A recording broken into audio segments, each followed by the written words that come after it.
সুচিত্রা ভট্টাচার্যের অকাল প্রয়াণে নিতিন মাসির কাহিনীর ধারা স্তব্ধ হয়ে গেল। প্রকৃতপক্ষে নিতিন মাসি সমগ্রের শেষ খণ্ড এটি। নিতিন মাসি ওরফে থার্ড আইয়ের প্রজ্ঞাপারমিতা মুখার্জি। আজকে সুচিত্রা ভট্টাচার্যের লেখা নিতিন মাসি সমগ্র খণ্ড 2 থেকে একটি গল্প, দুঃস্বপ্ন বারবার। তাহলে আজকের গল্পটা শুনে নেওয়া যাক। আর গল্প পাঠে থাকছি আমি, সুরূপা রায়। পূর্ববর্তী পর্বের কিছু অংশ। নিতিন এবং টুপুর দুজনে মিলে এলো শালিনীদের বাড়িতে, শালিনীর বাবার সাথে কিছু কথাবার্তা বলতে। নিতিন আজ গোয়েন্দা নয়, একজন ইতিহাসবিদ। কলকাতার জৈনদের ওপর গবেষণা করছেন। নিতিন আর টুপুরের শালিনীর বাবার সাথে কথা বলার সুযোগ তো হলো, কিন্তু শালিনীর বাবা শালিনীকে তাদের সামনে আসতে দিল না। বলল শালিনীর নাকি গতকাল রাত থেকে ধুম জ্বর, সে এখন ঘুমোচ্ছে। নিতিনের সেই কথা শুনে কোনো হেলদোল নেই দেখে টুপুর তো অবাক।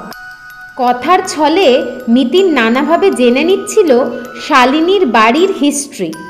নিতিনের শালিনীর বাবা অর্থাৎ আকাশচাঁদ শেঠের পরিবার সম্পর্কে এত উৎসাহ জেনে শালিনীর বাবা রীতিমতো অবাক হয়ে যাচ্ছিল।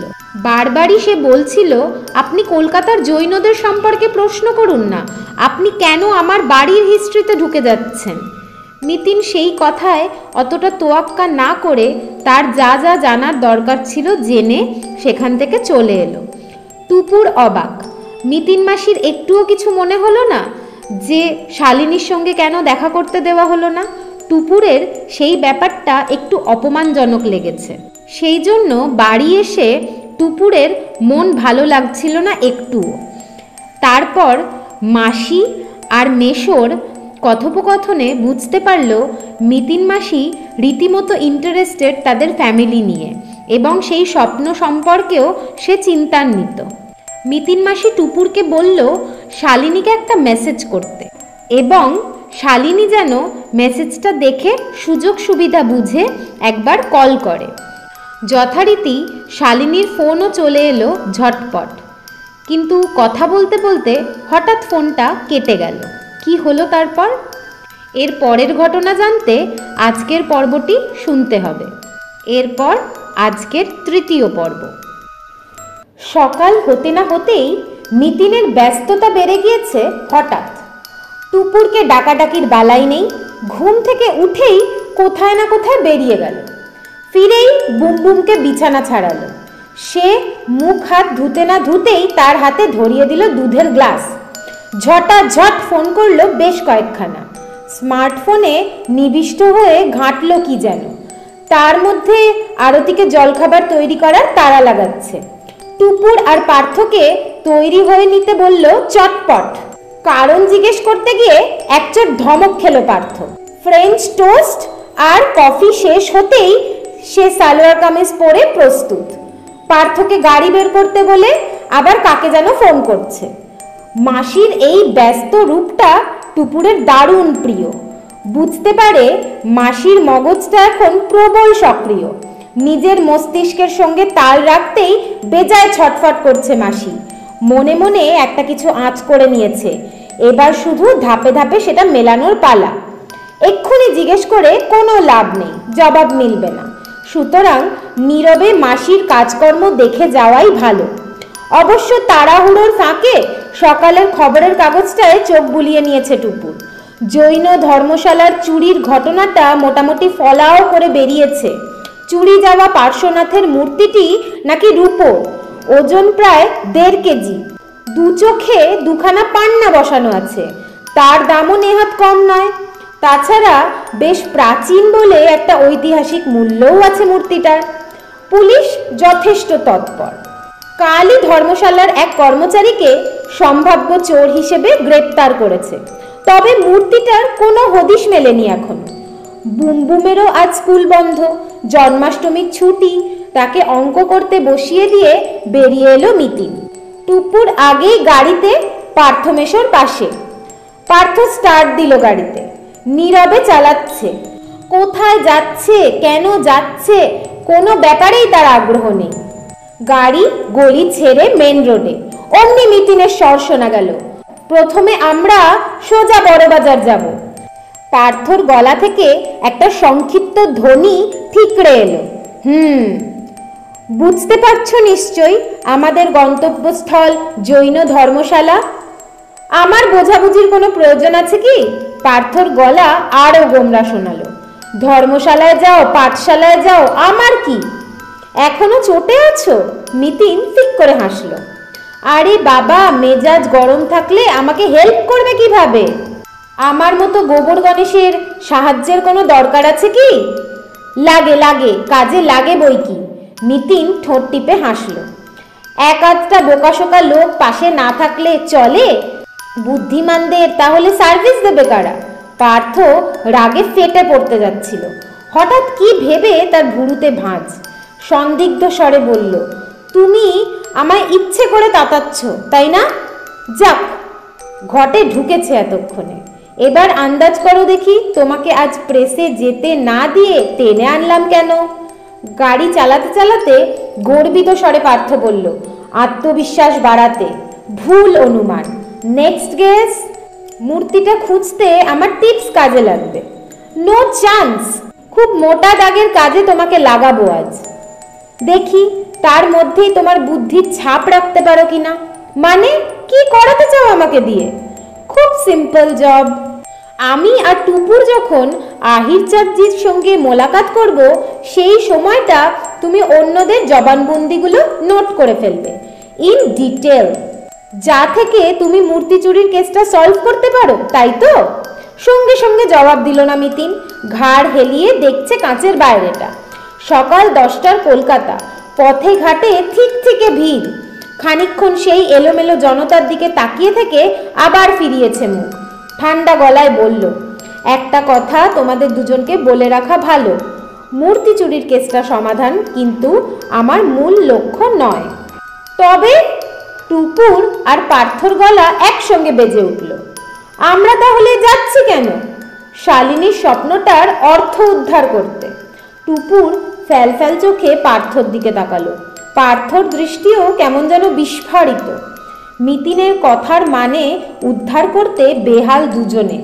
তবু সাহস করে প্রশ্ন করতে পারছে না কেউ, পাছে বোকা প্রতিপন্ন হতে হয়। মিতিনও কিছু ভাঙল না। মোবাইল ফোনে কি যেন খুঁজছে মন দিয়ে। যানজট কাটিয়ে কাটিয়ে পার্থ মহাত্মা গান্ধী রোডে ঢুকে পড়েছে। এক জায়গায় গাড়ি দাঁড় করিয়ে গলা খাঁকারি দিল। অমনি মিতিনও সজাগ। মোবাইলকে ঘুম পাড়িয়ে নেমে এলো। দেখা দেখি টুপুরো।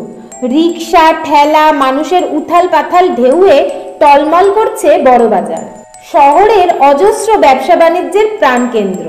এই ব্যস্ত সময়ে ট্রাম, বাস, ট্যাক্সি, প্রাইভেট গাড়ি যেন একটু ঠাঁই পাওয়ার জন্য গুতাগুতি করছে আদ্যিকালের রাস্তাটায়।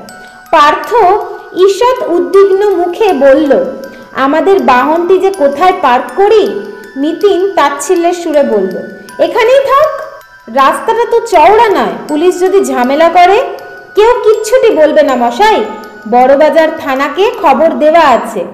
সো এটাও আজ পুলিশের গাড়ি। আর সময় নষ্ট করো না, লক করে নিশ্চিন্তে চলে এসো। এই না হলে নিতিন মাসি পাছে উটকো অশান্তিতে পড়তে হয়। আগে ভাগেই মাসি আট ঘাট বেঁধে নেয়। পাশেই জৈন ধর্মশালা। গাড়ি বারান্দাওয়ালা বেশ বড় সড়ো পুরনো ধাঁচের বাড়ি। 3 ধাপ সিঁড়ি উঠে পিতল বসানো প্রকাণ্ড কাঠের দরজা।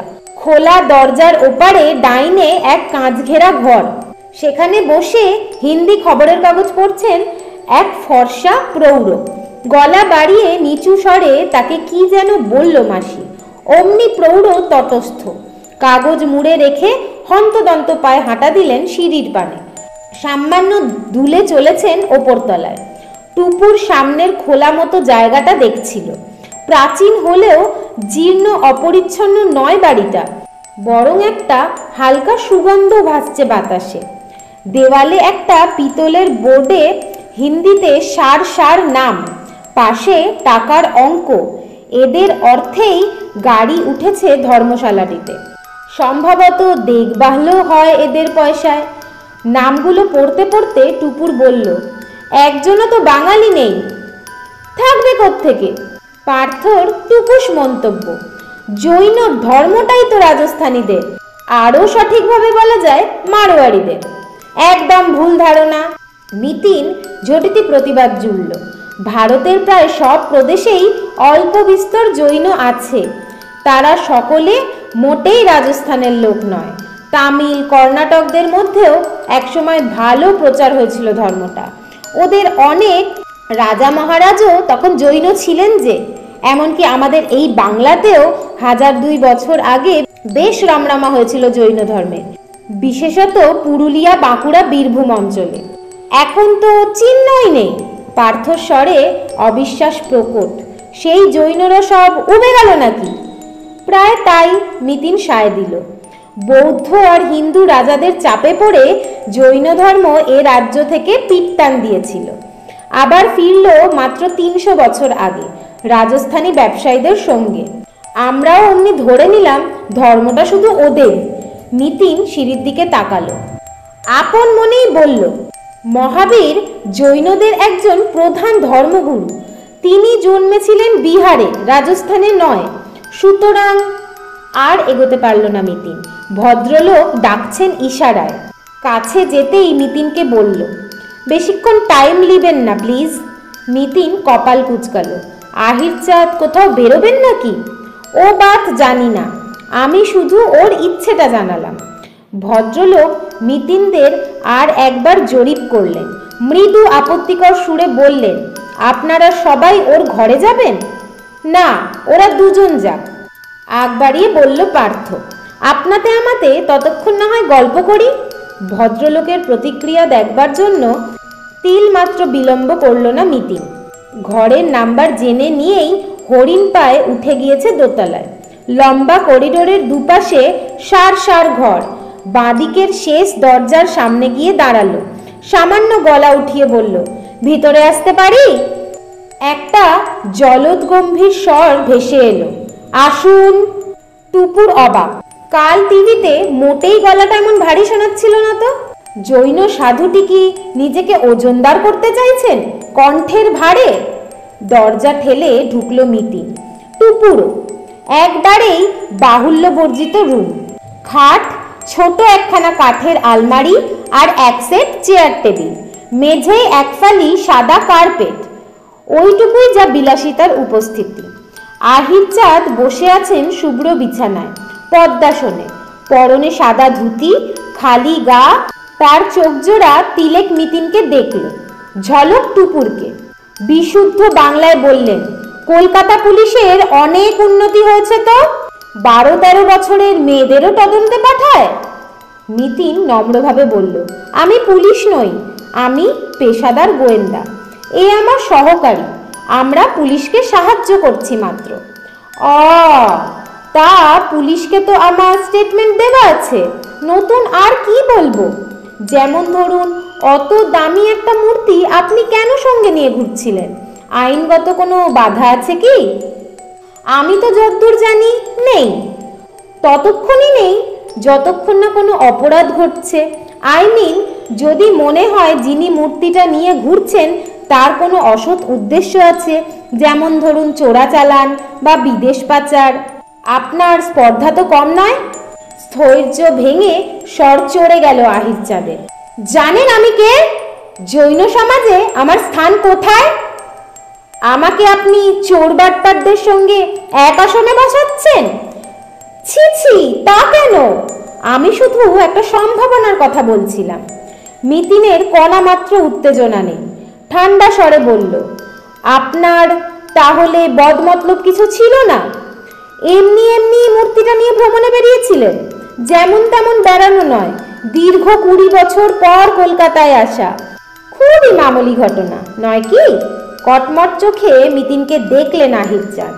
সামান্য গলা নামিয়ে বললেন, আমি মূর্তিটা একটা বিশেষ কাজে এনেছিলাম। একটা মন্দির প্রতিষ্ঠা করবেন, সেখানে পার্শ্বনাথের মূর্তিটা বিরাজ করবে, তাই তো? আপনি জানলেন কি করে? আহির চাঁদের গলা দিয়ে বিস্ময় ঠিকরে এলো। আমি তো পুলিশকে কথা বলিনি। আমি এও জানি আপনি বলবেন পার্শ্বনাথের মূর্তিটি ছিল আপনার রনকপুরে, মানে অম্বা মাতার মন্দিরের পাশে যে জৈন আশ্রমটিতে আপনি অবস্থান করেন সেখানে। কিন্তু মূর্তিটা ওই মনোরম পরিবেশ থেকে এনে হঠাৎ কলকাতায় বসানোর জন্য কেন ব্যগ্র হয়ে পড়লেন সেটা কিন্তু ধাঁধা রয়ে যাবে। মিতিনও স্বর নামালো। আপনি কি সমাধানটা বলবেন? না, মানে আমাকে প্রতিশ্রুতি দেওয়া হয়েছিল। কে আপনাকে কথা দিয়েছিলেন? আপনার কোনো ঘনিষ্ঠ আত্মীয়? চমকে তাকিয়ে মুখ ফিরিয়ে নিলেন আহির চাঁদ। জবাব নেই। আমি কি একটু ধরিয়ে দেব? মিতিনের স্বর মিহি। আকাশ চাঁদ না আলোক চাঁদ? আহির চাঁদ ক্ষিপ্ত স্বরে বললেন, আমি আপনার প্রশ্নের উত্তর দিতে বাধ্য নই। এতে কিন্তু আপনারই সুবিধে হতো, হয়তো মিলে যেত আপনার পার্শ্বনাথ। আমার চাই না ফেরত। আহির চাঁদ প্রায় ফেটে পড়লেন। আমার ওই মূর্তিতে কোনো আগ্রহ নেই। যেখানকার জিনিস সেখানেই ফেরাতে চেয়েছিলাম। পার্শ্বনাথজি বোধহয় তা চান না। নাকি আরো বড় কিছু চাইছেন পার্শ্বনাথ? মিতিনের ঠোঁটে বাঁকা হাসি এবং তার সন্ধান মিলতে চলেছে। আপনি বড্ড বাজে বকছেন। আচমকা পদ্মাসন ছেড়ে খাট থেকে নেমে এলেন আহির চাঁদ। সৌম্য মুখখানিও সহসা রুক্ষ। আপনি এবার আসুন। বললাম তো ওই মূর্তি আমার আর চাই না। সে বললে হয়? আহির চাঁদজির রাগকে গ্রাহ্য করল না মিতিন। অচঞ্চল ভঙ্গিতে বলল, জানেনই তো, বাঘে ছুলে 18 ঘা, পুলিশে ছুলে 36। সেই পুলিশ কেস যখন হয়েছে তার শেষ তো আপনাকে দেখতেই হবে গুরুজি। আহির চাঁদের মুখমণ্ডলে বিন্দু বিন্দু ঘাম, টকটকে গৌর বর্ণ কপালে চিন্তার ভাঁজ। হঠাৎ মিতিনের স্বর অস্বাভাবিক নরম। আমি কি আপনাকে অন্য বিষয়ে প্রশ্ন করতে পারি? কি রকম? যেমন ধরুন, লেখাপড়ায় তো আপনি দারুণ চৌখস ছিলেন, সব ছেড়ে ছুড়ে হঠাৎ সন্ন্যাসী হয়ে গেলেন কেন? প্রশান্তি ফিরেছে আহির চাঁদের। স্মিত মুখে বললেন, ধর্ম আমাকে টানলো যে। কিভাবে? আমাদের পুরনো পুঁথি পড়ে। সেখানে স্পষ্টভাবে যুক্তি দিয়ে প্রমাণ করা আছে আমাদের জ্ঞান কখনো সম্পূর্ণ হতে পারে না। যতই চেষ্টা করি না কেন, জ্ঞান হবে অন্ধের হাতি দেখার মতো, আংশিক। তাই ওই পথ পরিত্যাগ করে নিজেকে ভগবান পার্শ্বনাথের চরণে নিবেদন করলাম। আমার জ্ঞান চর্চা অসমাপ্তই রইল বটে, কিন্তু মনের শান্তি তো মিলল। আপনার বাংলাটি কিন্তু চমৎকার। এত বছর দেশের বাইরে, তবু কি নিখুঁত। ভাষা জ্ঞান আমার বরাবরই উচ্চমানের। গর্ব করছি না। আমি যে ভাষা একবার শিখেছি আমার মধ্যে সেটি গেঁথে গিয়েছে। আপনি তো ভালো ফার্সিও জানেন, তাই না? অবশ্যই, বলেই যেন জোর হোঁচট খেলেন আহির চাঁদ। আমতা আমতা করছেন হঠাৎই। না, মানে এখন তেমন চর্চা নেই। তা বটে, আবার মূল কথায় আসি। মিতিনের গলায় ফের কেজো সুর। কাল বিকেলে আপনি ঠিক 4টায় বেরিয়েছিলেন, তাই তো?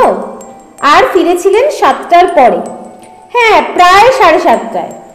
কিন্তু 3.5 ঘন্টা আপনার রুম অরক্ষিত ছিল। তা কেন?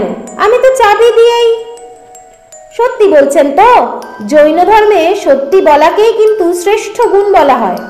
পলকে আহির চাঁদের মুখ বিবর্ণ, মাথা নাবিয়ে নাড়াচ্ছেন দুদিকে। টুপুর থ। মাসি টের পেল কি করে? আন্দাজে ঢিল নাকি অন্তর্যামী? শুনলাম চুরির অপরাধে এই ধর্মশালার এক কর্মী গ্রেপ্তার হয়েছেন। অল্প চড়ল মিতিনেশ্বর। কাজটা কি ন্যায্য হয়েছে? আপনার ধর্মজ্ঞান কি বলে? আমি এমনটা চাইনি। আহির চাঁদ বিড়বিড় করছেন। কিন্তু কি যে হচ্ছে?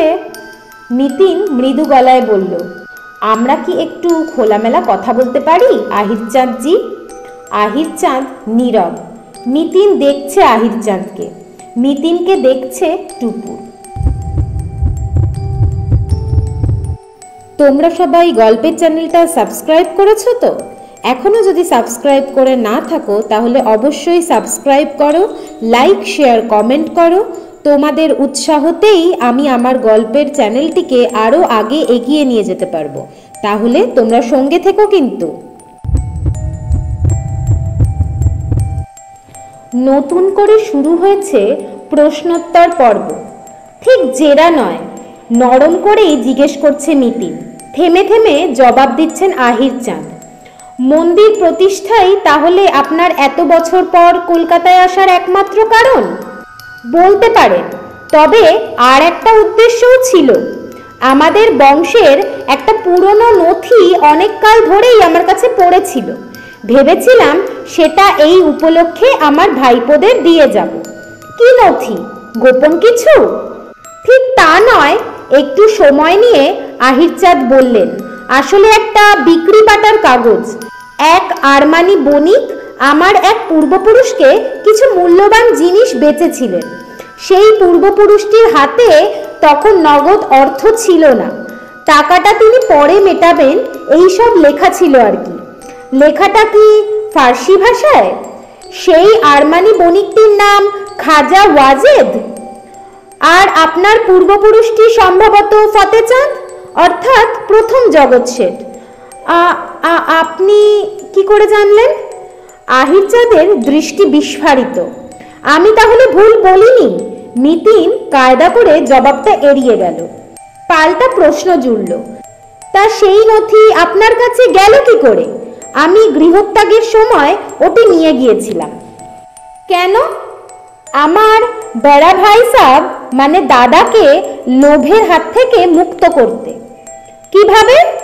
আমার বড়া ভাইজির ধারণা ছিল ওই কাগজে যে জিনিসগুলোর কথা লেখা আছে সেই সব হিরে জহরত বাড়িতেই কোথাও আছে। তাই ওই নথি উনি সারাক্ষণ বুকে আঁকড়ে থাকতেন।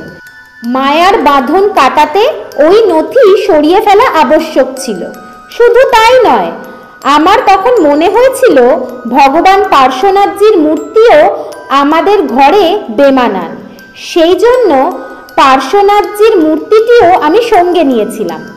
আস্তে আস্তে ম্লান হয়ে গেল আহির চাঁদের মুখমণ্ডল। একটা দীর্ঘশ্বাস ফেলে বললেন, লাভ হলো না কিছুই, শুধুই লোকসান। টুপুর চোখ সরু করে সওয়াল জবাব গিলছিল। ফস করে বলে উঠল, ওই মূর্তিই কাল চুরি গেল বুঝি? হ্যাঁ বেটি, আহির চাঁদ ম্রিয়মান। আমাদের বংশে আর ভালো কিছু হবে না। যে দাদার লোভের মায়া কাটাতে সোনাদানার কাগজ নিয়ে গেলাম, সেও তো শেষ জীবনে পাগল হয়ে গেল। ওই গুপ্তধন খুঁজে না পেয়েই নাকি তার মাথা বিগড়েছিল। তা সেই কাগজ ভাইপ্রদের দেবার কথা ভাবলেন কেন? ওরা চেয়েছিল। জানতো বুঝি কাগজ আপনার কাছে আছে? না, ওরা জানতো কাগজ বহুকাল আগেই হারিয়ে গিয়েছে। আলোক আকাশ দুই ভাই আমার আশ্রমে যায়। আকাশ তো বছরে বছরে, আলোকও মাঝে মাঝে। কথার ছলে বলেছিলাম ওদের। তখন ওরাই বলল কাগজটা বাড়ির সম্পদ, সুতরাং ওটি কলকাতাতেই থাকা উচিত। আমিও ভেবে দেখলাম একটা তুচ্ছ কাগজের মায়ায় কেন আটকে থাকি। ভগবান পার্শ্বনাথ দ্রব্যের আসক্তি থেকে মুক্ত হতেই তো উপদেশ দিয়েছেন। ওরা প্লেনের টিকিট পাঠালো, আমিও চলে এলাম। তা কাগজটি এখন কোথায়? আমার কাছেই আছে, একটু দেখতে পারি? সামান্য ভেবে বিছানা ছেড়ে নামলেন আহির চাঁদ। আলমারি থেকে একটা কাপড়ের পুঁটলি বার করলেন। গিট খুলে একটা জীর্ণ চামড়ার পুঁথি বাড়িয়ে দিলেন মিতিনকে। সন্তর্পণে পাতা উল্টাচ্ছে মিতিন। শেষ পৃষ্ঠায় এসে থামলো।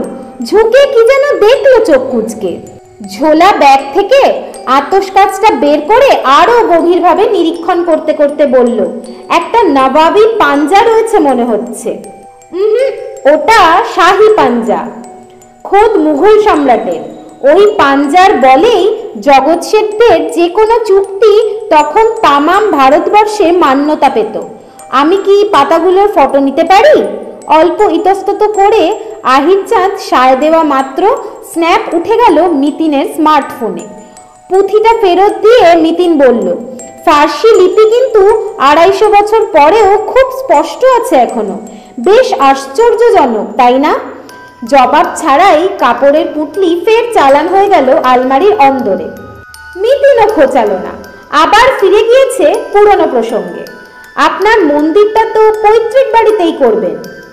আর কি হবে করে, স্বয়ং পার্শ্বনাথজি উধাও হয়ে গেলেন। ভাইপোদের বলুন তারা নতুন মূর্তি গড়িয়ে দেবেন। তা হয় না ম্যাডাম, মন্দির প্রতিষ্ঠা একজন জৈন সন্ন্যাসীর জীবনে সবচেয়ে মহৎ কাজ। এ কাজ জোড়াতালি দিয়ে যেমন তেমন করে হয় না। ওই মূর্তিটি আমার মন্দিরের জন্য চিহ্নিত করা ছিল, অন্য মূর্তি আমি বসাবো কি করে? যদি মূর্তিটা ফেরত পাওয়া যায়, পার্শ্বনাথজি আর ফিরবেন না। তবু যদি মিলে যায়, সে তখন ভাবা যাবে।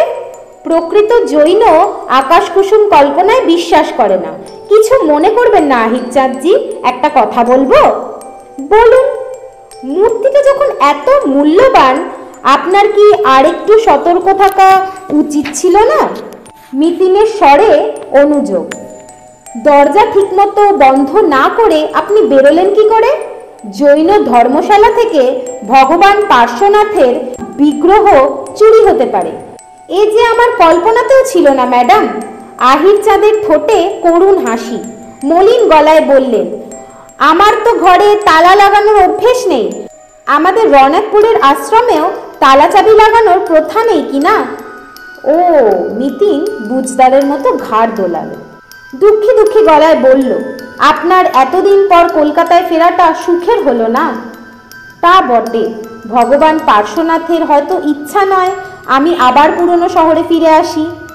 ছোট্ট শ্বাস পড়ল আহির চাঁদের। পরক্ষণেই প্রায় স্বাভাবিক কণ্ঠে বললেন, একটাই লাভ, ঘটনাচক্রে আকাশের স্ত্রী কন্যার সঙ্গে দেখা হয়ে গেল। কেমন লাগলো তাদের? ভালো, ভালোই তো। আহির চাঁদের মুখমণ্ডলে হালকা প্রসন্নতার আভা। আকাশের মেয়েটি তো অতি চমৎকার। এমন সরল বিস্ময় নিয়ে প্রথম দিন আমাকে দেখছিল। আমাদের বদ্রীদাস টেম্পল স্ট্রিটের বাড়িটার নানান গল্প শোনালাম। ও তো আবিষ্ট হয়ে ঘুমিয়েই পড়ল। টুপুর টান টান। আহির চাঁদজিকে শালিনীর স্বপ্নের কথাটা জিজ্ঞেস করে ফেলবে কিনা ভাবছে। আচমকা মিতিন বলে উঠল, এবার তাহলে চলি আহির চাঁদজি। কেন? আহির চাঁদজির স্বরে আলগা ঠাট্টা।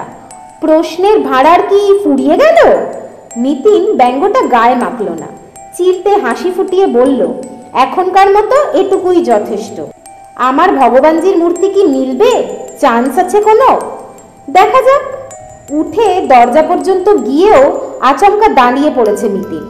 ঘুরে এসে ভারী নরম গলায় বলল, আপনার কাছে আরও একটা বিষয় জানার ছিল। তদন্তের ব্যাপার নয়, আপনি একজন জ্ঞানী মানুষ বলেই টুকুর তাজ্জব। কি কথা রে বাবা? মিতিন মাসি আমতা আমতা করছে যে বড়। আহির চাঁদ কিন্তু বেশ বিগলিত। ভারী একটি ভঙ্গিতে বললেন, আমি মোটেই জ্ঞানী নই, সত্যের সন্ধানে হাঁটছি মাত্র। তবু শোনা যাক, কি জানতে চান? মানুষ তো নানান রকম স্বপ্ন দেখে, স্বপ্নের কি অর্থ হয়? অবশ্যই, মানুষ তো এমনি এমনি স্বপ্ন দেখে না। তাদের স্বপ্ন দেখান জিনেরা, মানে আমাদের ধর্মীয় অবতাররা, যাদের আমরা বলি তীর্থঙ্কর। তারা স্বপ্নের মধ্যে দিয়েই আমাদের সুপথে চলার রাস্তা চেনান। ভালো খারাপ সব ধরনের স্বপ্নই তাহলে জিনদের অবদান? না না, তা কেন? খারাপ স্বপ্ন তো আসে মার, মানে অশুভ শক্তি থেকে। বুঝেছি, আমার স্বপ্নটা তাহলে মারই দেখাচ্ছেন প্রায় রোজ রাতে। কি স্বপ্ন বলবো? আপনি হয়তো হাসবেন। কখনো না, আপনি নিঃসংকোচে বলুন। দেখছি কি, আমি হঠাৎ ছোট্ট এইটুকু হয়ে গিয়েছি, ঢুকছি একটা প্রকাণ্ড ঘরে, একটা দশাশয় চেহারার লোকের হাতে। দিব্যি গড় গড়িয়ে শালিনীর স্বপ্নটা হুবহু আবড়ে দিল মিতিন। শুনতে শুনতে আহির চাঁদের মুখখানাই বদলে গেল। টকটকে ফর্সা গালে সহসা কালচে ছায়া, দু চোখে ঘোর অবিশ্বাস। ভুরু কুচকে বললেন, আপনি এই স্বপ্ন দেখছেন? হ্যাঁ, পরপর 5 রাত, সেই কাল রোববারের আগের রোববার থেকে। অসম্ভব, হতেই পারে না। স্থান কাল পাত্র ভুলে চেঁচিয়ে উঠলেন আহির চাঁদ। কেন হতে পারে না আহির চাঁদজি? এমন স্বপ্ন কি কেউ দেখে না? আপনি এত উত্তেজিতই বা হচ্ছেন কেন? মিতিনের নিরীহ জিজ্ঞাসায় আহির চাঁদ যেন গুটিয়ে গেলেন। কয়েক সেকেন্ড নিশ্চুপ থেকে বললেন, আপনার অনুমান সঠিক, স্বপ্নটি মারের, অর্থাৎ অশুভ। কোনো বিপদের সংকেত? হওয়া অসম্ভব নয়। তাহলে 5 জনকে বলে না বেড়ানোই ভালো, কি বলেন? তীব্র চোখে নিতিনকে দেখলেন আহিরচাঁদ। তারপর গুমগুমে গলায় বললেন, আমি কি এবার ধ্যানে বসতে পারি? নিতিন আর কথা বাড়ালো না। ছোট্ট করে ঘাটটি নেড়ে টুপুরকে নিয়ে ঘর ছেড়েছে।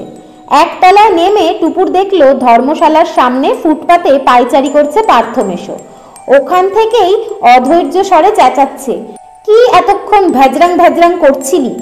কেস তো আমি সলভ করে ফেলেছি। নিতিন ঠোঁটে তর্জনী ছুঁয়ে চুপচাপ গাড়িতে ওঠার ইঙ্গিত করলো পার্থকে। স্টার্ট দেওয়ার পর বলল, কাকে কাকে জেরা করলে? পরপর 5 জনকে। ওই কেয়ারটেকার মনোহর সোলাঙ্কি, কুক কাম ভান্ডার রক্ষক হরদেব প্রসাদ, রুম সার্ভিস 3 ওস্তাদ বালুরাম, গঙ্গাধর, মুরলি। প্রত্যেককে অ্যাভারেজ 4 মিনিট। ব্যাস, এতেই সমাধান হাতের মুঠোয়। বটে, তা কিরকম উত্তর বেরোলো শুনি? তোমরা কল্পনাও করতে পারবে না কে এই দুষ্কর্মটি করেছে। নাটুকে ভঙ্গিতে কাঁধ বেঁকিয়ে টুপুরের দিকে তাকালো পার্থ। বলতো কে সেই পামার? টুপুরের চোখ পিটপিট। ওই ভালো মানুষ চেহারার কেয়ারটেকার? আজ্ঞে না। উফ, কত কি যে জানলাম, ভাবতে পারিস? বিকেল 4টে থেকে 7টা পর্যন্ত ধর্মশালায় একজন কর্মচারীও প্রেজেন্ট থাকে না। চোর তাই ওই সময় মূর্তিটা হাপিস করেছে। কে সে? এমন কেউ যে ধর্মশালার এই লুপহোলটা জানে। আরে বাবা, সেটা কে বলবে তো? টুপুর ছটফট করে উঠল। ধর্মশালার বাইরের কেউ?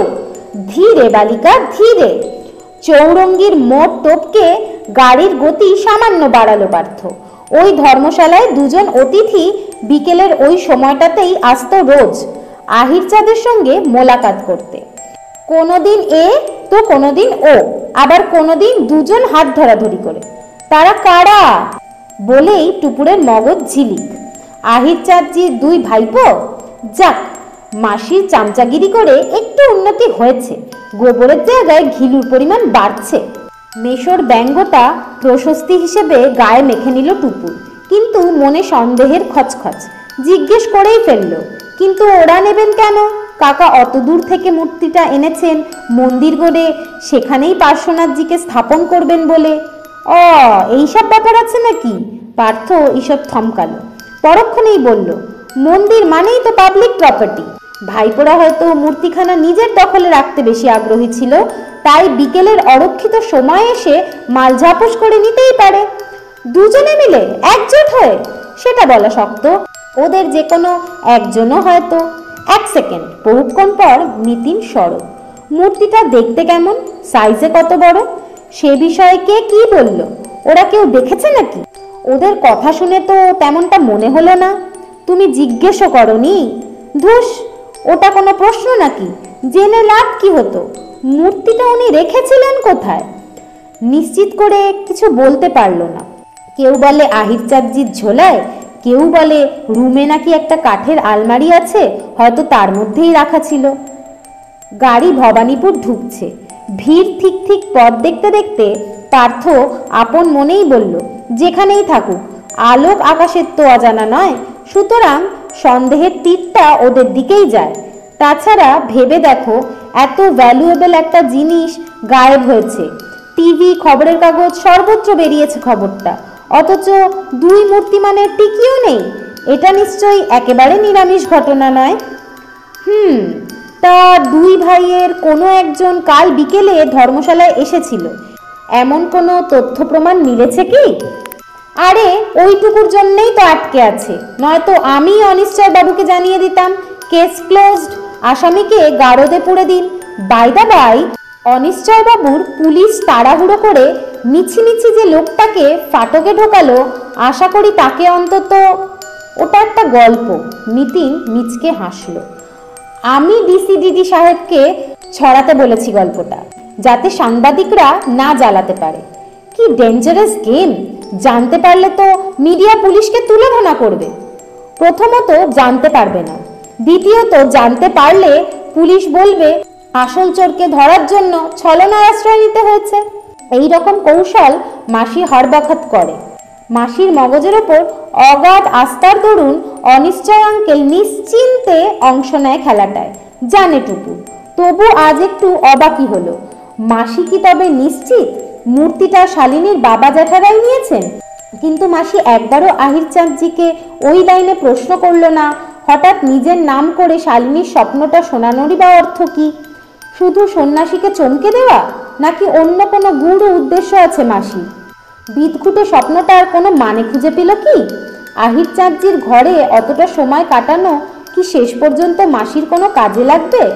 ভদ্রলোক থুড়ি সন্ন্যাসীকে যেন বড্ড বেশি পরখ করছিলেন মাসি। কেন? এই টুপুর, ঢুলছিস নাকি? মাসির ডাকে টুপুরের ভাবনাটা ছিঁড়ে গেল। তাড়াতাড়ি টুপুর বলল, কই না তো, আমি ভাবা প্র্যাকটিস করছি। গুড, তাহলে কাল থেকে তো তোর স্কুল।